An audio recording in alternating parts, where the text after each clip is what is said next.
Et comme Moïse éleva le serpent dans le désert, de même il faut que le Fils de l'homme soit élevé, afin que quiconque croit en lui ait la vie éternelle. Jean 3, 14, 15. Nous avons ici l'arrière-plan de l'Ancien Testament, dans le 21e chapitre du livre des Nombres. L'incident commença là, de cette manière. Le peuple murmura contre Dieu et contre Moïse. Notre âme est dégoûtée de cette misérable nourriture, Nombre 21, 5. Le peuple exprima des paroles très fortes au sujet de la manne, de la nourriture qui leur était donnée des cieux. Il parla contre Dieu et contre Moïse, et dit, « Nous haïssons ce à quoi Dieu a pourvu. Souvenons-nous que Dieu, dans tout ce qu'il faisait, avait toujours son Fils en vue. Il en fut ainsi, lorsqu'il avait donné aux enfants d'Israël la manne venue du ciel. La manne était un symbole de Christ, qui a dit, « Le pain de Dieu est celui qui descendit du ciel et qui donne la vie au monde. Je suis le pain de vie. » Jean 6, 33 et 35. Le peuple d'Israël avait dit, « Nous sommes dégoûtés de ce pain, et nous pouvons entendre les Juifs au jour de Christ parler de cette manière.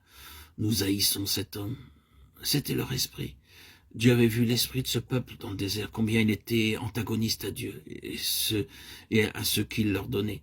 C'est pourquoi l'Éternel envoya contre le peuple des serpents brûlants qui mordirent les Israélites en sorte qu'un grand nombre d'entre eux périrent. Nombre 21, 6.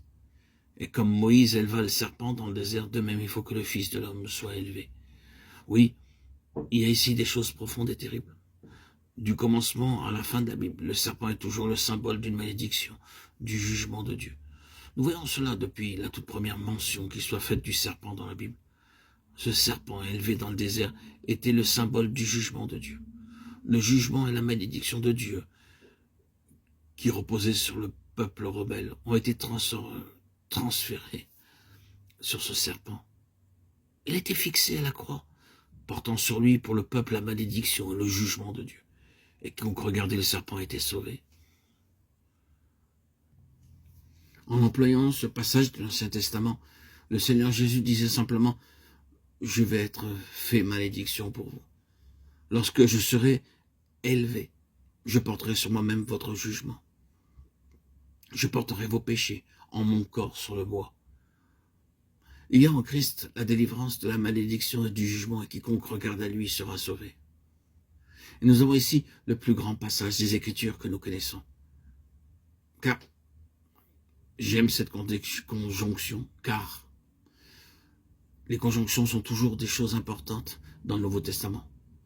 Lorsque nous trouvons un car ou un donc ou un par conséquent, cherchons toujours le contexte. Dieu a tellement aimé le monde. Nous citons souvent Jean 3, 16 sans son contexte. Mais quelle immense chose se trouve dans ce contexte. Dieu a fait de son Fils unique une malédiction pour nous. Pourquoi? Car Dieu a tellement aimé le monde qu'il a donné son Fils unique, afin que quiconque croit en lui ne périsse point, mais qu'il ait la vie éternelle. Voyez cette conjonction car est ici la réponse.